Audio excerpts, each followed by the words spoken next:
A paz de Deus sobre a vida de cada um de nós, porque dela, em todo o tempo que o homem precisa, e muito mais hoje, nessa geração perversa, que rejeita a palavra de Deus, andando sem a sua paz, sem seu refrigério, indo de mal a pior. Mas aqueles que têm buscado a Deus têm sido guardados, preservados, apesar do combate diário, porque está firmado naquele que o salmista falou que é o nosso refúgio, a nossa fortaleza. E é socorro bem presente na angústia daquele que anda tendo prazer em renovar sua aliança diariamente com Deus e não ceder mais aquela vida pregressa de andar errante, errado, errôneo e praticando coisas, tendo práticas que Deus abominava. Então, em Deus, o homem está em nova vida. Mas é preciso que o homem que em Deus está em nova vida, pela palavra, apresente essa nova vida com testemunho de vida e buscando conhecer a Deus pela sua palavra. Louvado seja Deus. Porque em Deus, tudo precisamos aprender que está na mão de Deus. E nele, pelo seu poder, só nele, ele tem esse poder, está o querer e o efetuar de todas as coisas. Nada acontece sem que Deus não permita. Nem um fio de cabelo cai da cabeça sem que Deus não saiba. Isso é bíblico. Não é uma palavra do homem no chavão. Está lá em São João, não lembro agora o versículo qual. Porque você agora em Deus, quem diz está em Deus, foi chamado a viver de uma forma diferenciada, não melhor que ninguém para se gloriar. Mas a diferença está naquilo agora que ele passa a praticar, que é estar observando os mandamentos do Senhor, suas ordenanças, para não voltar a pecar contra o seu Deus, que outrora, em ignorância ou sabidamente, andava errado e errôneo, longe do caminho do Senhor, caminhando para uma terrível perdição. E aí Deus chama, revela Jesus, revela o Espírito Santo, e Deus quer transformar. E Deus espera que meu coração esteja aberto, seu coração esteja aberto, porque afinal de contas dizemos, né? Amamos a Deus, queremos a Jesus. Então, é preciso ter atitudes compatíveis com a nossa fala, para não estarmos se colocando na contramão da palavra, ou lutando contra aquilo que é de Deus e sagrado por não conhecer a palavra, em pecado, em erro. Então, precisa agora nesse novo caminho vigiar. Eu queria deixar um texto da palavra de Deus para a nossa meditação esta tarde, que diz assim, o tema na minha Bíblia está assim, Tiago 4, 13 ao 15, somente 2 versículos. Diz assim o tema, a falibilidade dos projetos humanos. A falência do homem pelo seu projeto humano. A falência do homem pelo seu querer humano de lutar com a força dos seus braços e das suas mãos.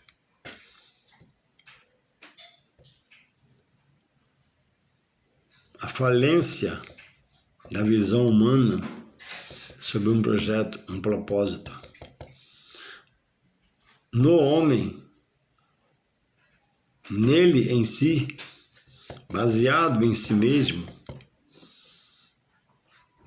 não há expectativa do projeto ser concluído, de dar certo, porque o homem tem um adversário que trabalha contra ele. E às vezes eu colaboro no erro que ele está para poder enganá-lo naquele caminho e ele findar lá na frente sem voltar para Deus, novamente se religar por Jesus Cristo. Então a Bíblia, ela é também um livro didático. É um livro que explica, que mostra, que revela, que ensina. E aquele que sabe perceber nas entrelinhas, lendo com calma, meditando, refletindo, examinando como Jesus pede, a esse será revelada a palavra pelo Espírito Santo. O que não lê, não tem a revelação, fala da vontade humana. E o que lê de qualquer jeito não recebe a observância da palavra, não obedecendo a observância da palavra, também o Espírito Santo tem prazer nele. A Bíblia tem que parar para ler ela, parar. Eu vou parar para ler a Bíblia. E a carne não quer, que a carne quer estar em movimento, a carne quer coisas, a carne quer situações, a carne quer rebuliço. No qual a posse está entrando e alimentando-se a alma do homem dessas coisas. Mas é um saco furado. Faz e está vazio. E diz assim a palavra de Deus em Tiago 4,13, sobre a falibilidade dos projetos do homem, humanos. Diz assim: e agora vós que dizeis, hoje ou amanhã iremos a tal cidade, e lá passaremos o ano, e contrataremos e ganharemos.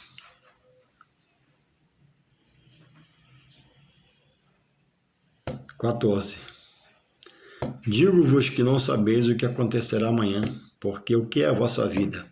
É um vapor que aparece por um pouco e depois se desvanece. Então a vida do homem, após o pecado, lá no começo não era assim, hoje ela tem tempo de validade. Alguns, por grande misericórdia de Deus, vivem até 120, 140, 130. Já é difícil. Mas no passado não era assim. Mas pelo pecado também entrou essa sentença. Hoje o homem tem vida limitada. Antigamente se contava, 900 anos, 800, 700, 600, porque havia uma eternidade. Mas pelo pecado tudo foi alterado. Porque Deus assim quis. E desde aquele tempo, passando por hoje, há uma sentença de Deus para o homem. Algumas sentenças, e uma delas está lá em Mateus 7,21. Nem todos que me diz Senhor, Senhor, herdarão o reino dos céus, mas aquele que faz a vontade de meu Pai. Aí está lá. Mas, Senhor, em teu nome, eu profetizei, eu preguei, eu louvei, fui à tua casa, fiz acontecer. A palavra é única para todos, está lá. Apartai-vos de mim, que eu nunca vos conheci. Logicamente conheceu, entendamos, interpretemos, Conheceu, viu, mas a conotação é que tudo que fez, tudo que pregou, tudo que cantou, todo esforço que foi feito na carne, não se fez espiritual, para deixar Deus dirigir, Deus governar.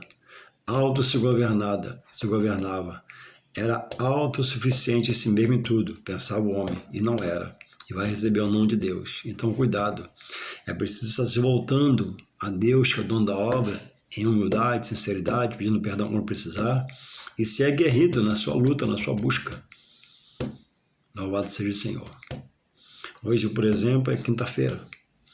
Daqui a pouco eu vou para o culto.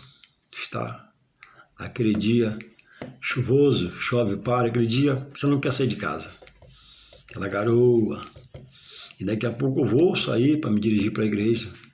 Que lá eu vou dirigir um grande culto a Deus. Não sei com quantas pessoas, mas vai ser grande. Porque o meu ânimo vai ser grande. Minha alegria de chegar lá vai ser grande. O meu querer de chegar lá vai ser grande. E você não pode olhar as circunstâncias de quantos tem, quantos vá.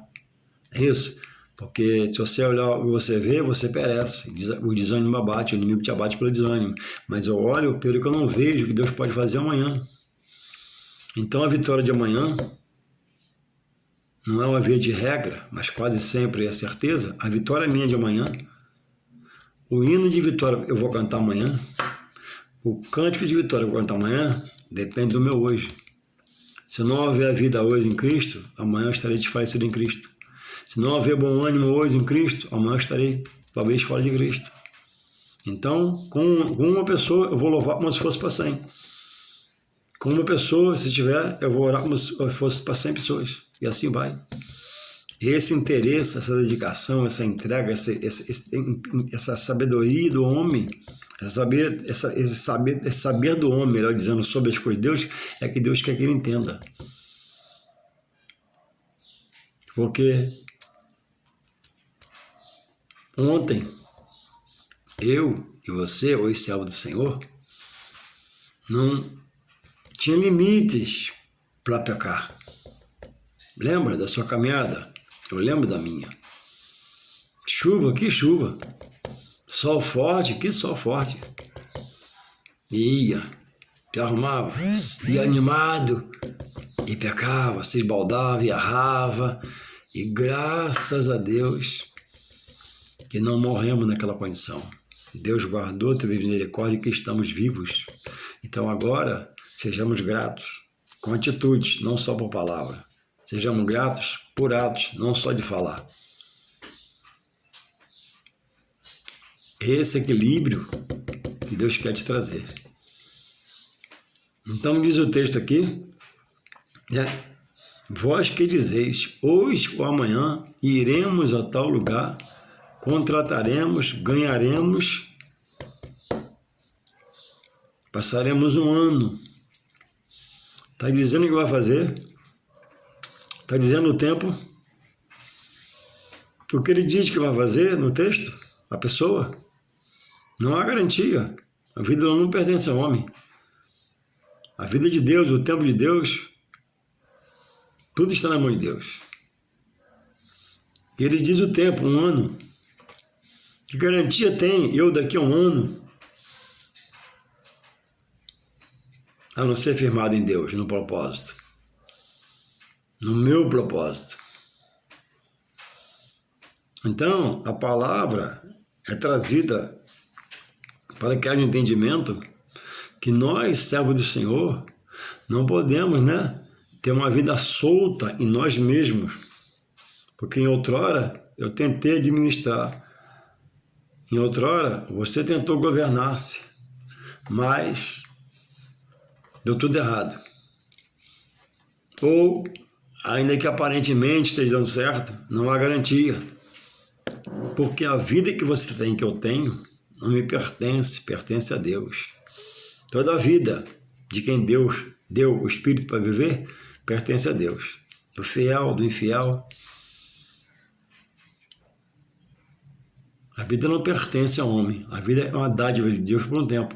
E diz o texto aqui, está trazendo a compreensão aqui, que a vida, porque a vossa vida é um vapor que aparece, o vapor não é assim? O vapor aparece e logo desvanece. Então assim é a vida do homem. O homem é limitado em si mesmo.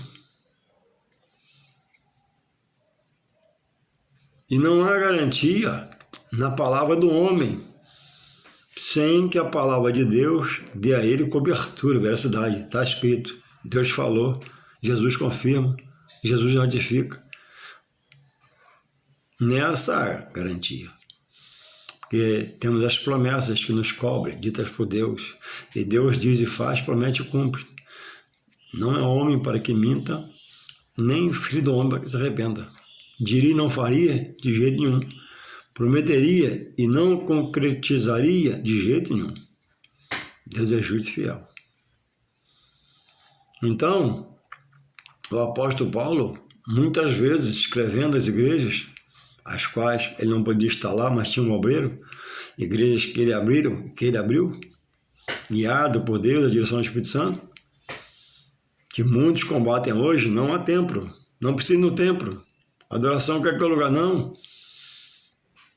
Deus usou Paulo, foi Deus que usou Paulo para abrir os ministérios mundo afora, não foi o diabo que usou Paulo para abrir lugares santos.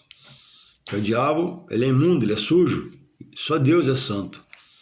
E pelo seu Espírito Santo impulsionou Paulo a ser um grande obreiro nobre de Deus e abriu inúmeras casas, chamadas casas de oração, atos do Senhor, igreja. E deixava lá no obreiro e vinha embora. E hoje, muitos que já foram do nosso lado, hoje está contra, né? Dizendo-se a favor ainda, mas combatendo o que é de Deus. Então, quem rejeita a igreja, Deus o rejeitará. Quem rejeita a verdade da tribuna da igreja, Deus o rejeitará. Ah, mas tem o homem que você faz pastor? Tem, mas ele manda você vigiar e examinar o que estão te pregando. Tem o 71, tem infiltrado, tem um safadão no nosso meio, tem infiltrado. Tem um maloqueiro, tem. São pessoas malignas, pelo seu coração tomado pelo mal, que botam a roupa de obreiro, falam como obreiro, te cumprimentam como obreiro, mas dele não tem nada. Dentro dele tem um espírito enganador, não é o Espírito Santo. Sobre essas coisas, Jesus fala em João 5,39, examinar a Escritura. Onde você está? O que estão pregando para você? O que estão falando para você? Como é que a escola dominical lá se tem? Como é que a consagração se tem? Os trabalhos na sua igreja são cultos onde Deus determina na palavra que seja um culto cristocêntrico em volta da palavra, do nome de Jesus, seu filho, ou culto na sua igreja, a campanha lá, só sou eu falar em demônio, diabo, capeta, pombagira, não sei o quê, esses bichos todos que eu nem sei o nome. As campanhas que você frequenta, a igreja que você vai, só fala em demônio, diabo, só honra o espírito da potestade das trevas. Eu já fui num culto uma vez e fiquei horrorizado.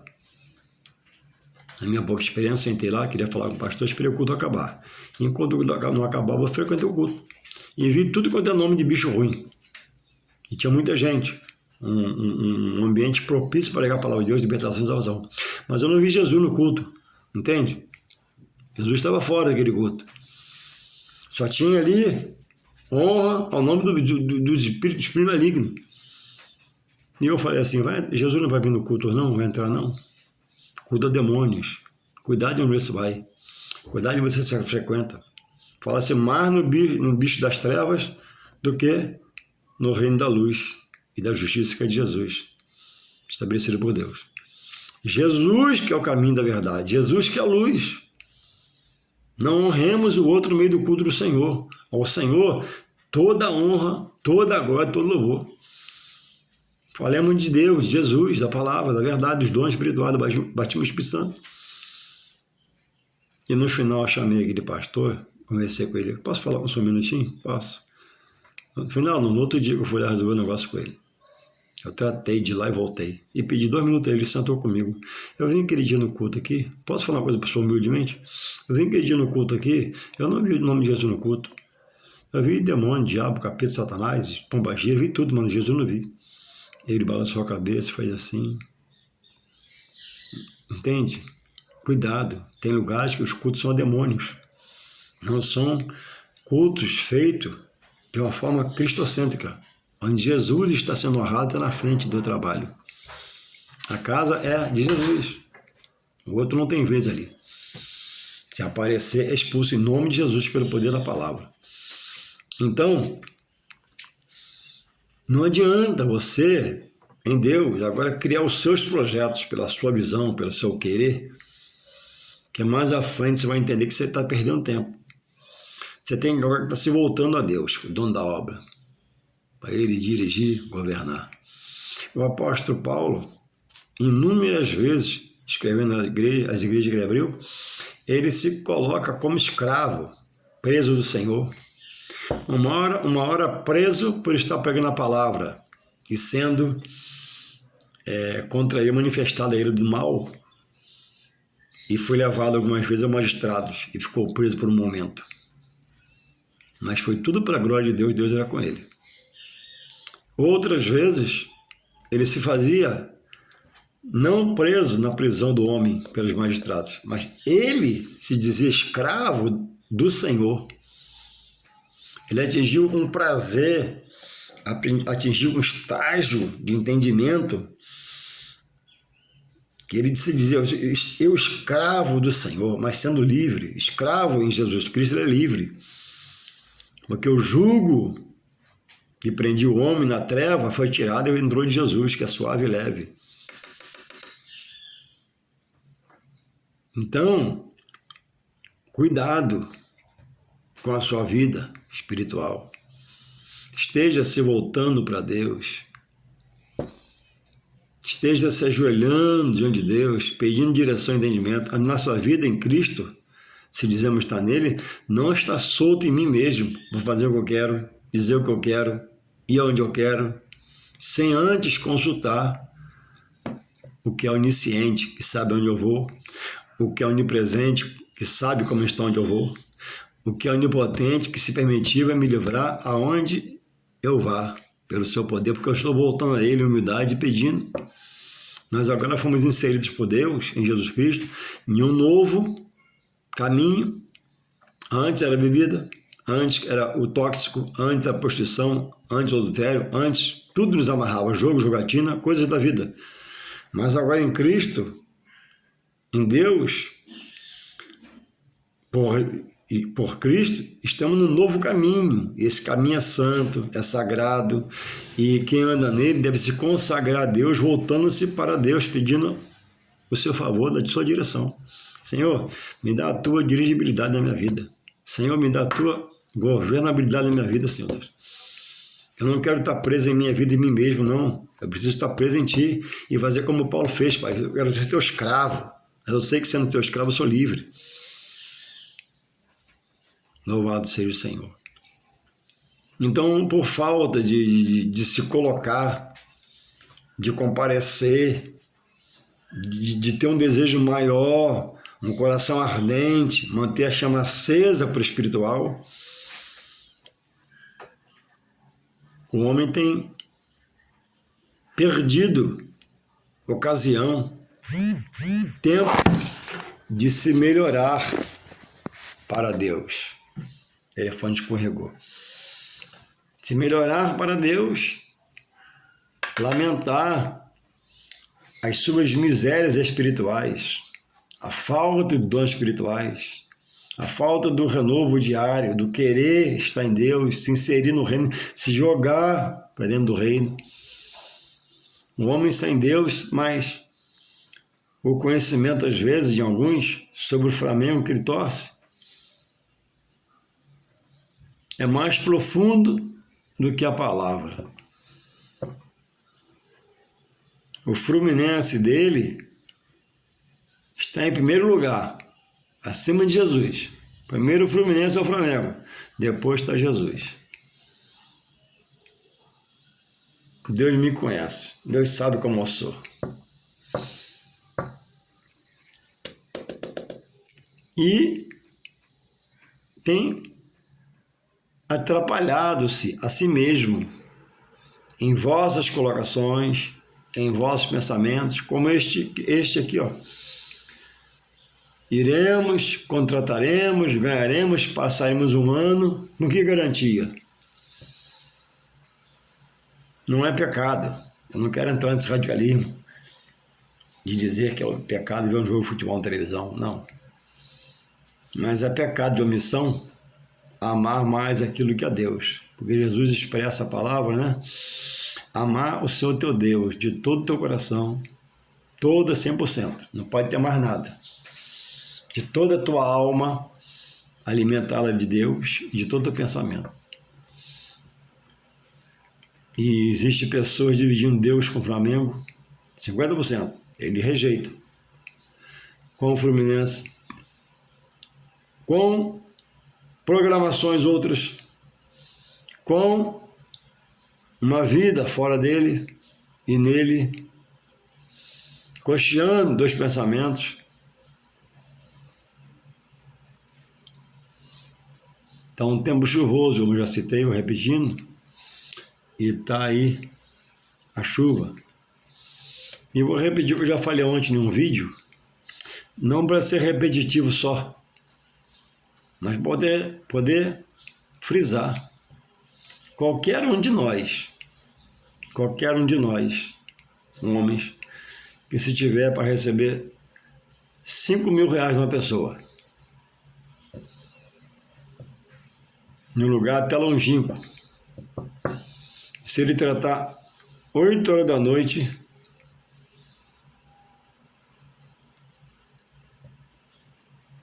tudo tem exceção. Alguns não irão buscar os 5.000, por uma coisa ou por outra. Mas a grande maioria vai. Não vai ver chuva, não vai ver despesa da gasolina, vai pagar Uber, vai criar um meio e vai chegar lá, para os 5.000. Por quê? Interessa ele para os 5.000. Mas muitos que amam uma obra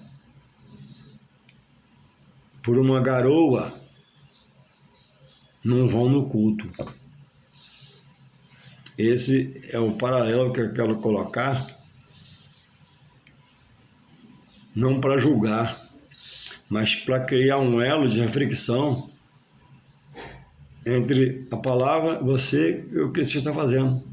E o que está pendendo mais na sua vida, se é as coisas de Deus ou as coisas do homem e materiais. Deus quer o primeiro lugar no seu coração. Deus quer o primeiro lugar no seu pensamento. Deus não aceita ser segundo. Não por soberba de Deus. Ele não quer uma entrega, só serve por gratidão para Ele. Mas se você reconhece que Ele é Deus, te dá o fôlego de vida. Em Jesus te dá salvação. Em Jesus promete a vida eterna. Ele não permite que você adore a outro, se curve a outro, busque a outro. Ou esteja preso a coisas que não é do agrado dele, não vai te levar a lugar nenhum, são coisas efêmeras, passageiras da carne. E em contrapartida, o espiritual ele devia dar com a cara dentro, com o rosto dentro, com o coração buscando, depois eu vou, depois eu faço. Nem sempre tem estado pronto, porque é a chuva, é o sol, é o horário, é isso e aquilo, mas para o material, não, peraí, vamos gente, o material até animou, vou com você, vamos, vai dar certo, cheio de vontade, cheio de fé. Medo, que medo? Não tem medo. Tem medo para as coisas espirituais. Material, não, vamos. Dizendo, né, não, vamos, vai dar certo, vamos, Deus vai proteger. Então, é preciso eu estar me vendo, me enxergando, me olhando, o que eu estou fazendo, o que eu estou praticando, que evangelho que eu pratico, dizendo estar em Deus.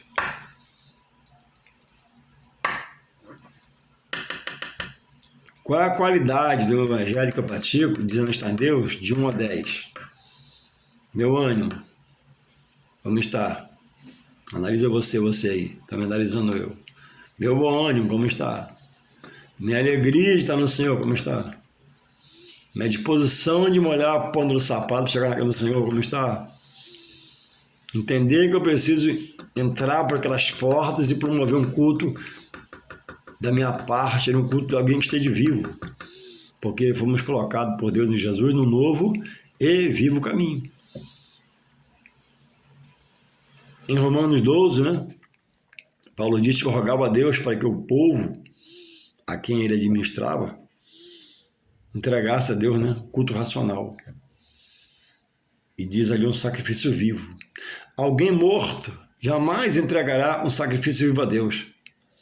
Alguém morto espiritualmente vai ser sempre aquela coisa morna, para fria, meio de qualquer jeito, sem entendimento, porque a pessoa está morta. E a pior da morte não é a morte física. A pior das mortes, é a morte espiritual. Que morrendo fisicamente vive em Deus, você vai salvar a sua alma do inferno, na petição. Mas morrendo espiritualmente, não há esperança para o corpo e sua salvação. Ou melhor, da alma e do espírito para a salvação. O corpo vai para a sepultura e perece, lá beira água. Então, a pior das mortes, entre as mortes que acontecem, situações, é a morte espiritual. O homem está dizendo que está em Deus, mas está morto para Deus. Ele não tem prazer. Tudo o para. tudo o detém, tudo é empecilho, tudo é impedimento. E o mal já não respeita mais, se intromete no pensamento dele, sentimento. O mal não vê força nele para repreender a pessoa dele mesmo. Quando vem aquela vozinha, aquele sentimento. Então, eu costumo falar, o que é um culto a Deus? O que é um dia de culto a Deus? Deve ser um dia de culto. Um dia de culto a Deus deve ser um dia onde os membros daquele corpo tiram um tempo para orar pelo culto, pelo trabalho, pelo pregador. Senhor, manifesta a glória. Senhor, manifesta aí a tua vida em nós. Senhor, batiza no Espírito Santo. Quantos na congregação de 50 fazem uma oração pelo culto da noite? Eu não sei. E não é o mais importante, mas deveria ser todos. Não, agora eu vou parar, porque hoje é dia de culto, e eu tenho expectativas. Senhor, envia lá, Pai. Envia lá, Pai, o teu poder. Senhor, manifesta a tua glória. Senhor, batiza no Espírito Santo. Porque as ligações estão em outras coisas. Não em tudo radicalizando, né? Mas na grande parte.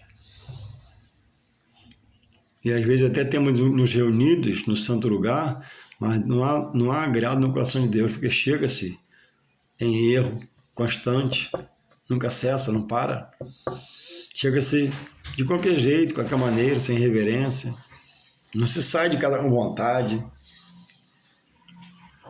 Não solta um louvor do coração. Pensamento está em coisas.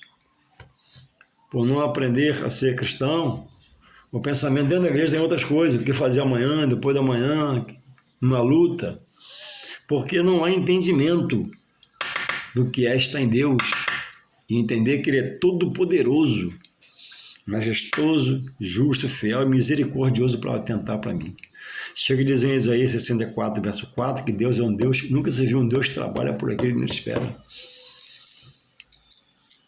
Deus é um Deus que trabalha por aquele que nele espera. Sua espera está em Deus, vai acontecer. Sua espera está em Deus, fica firme. Sua espera está em Deus, Ele está te contemplando.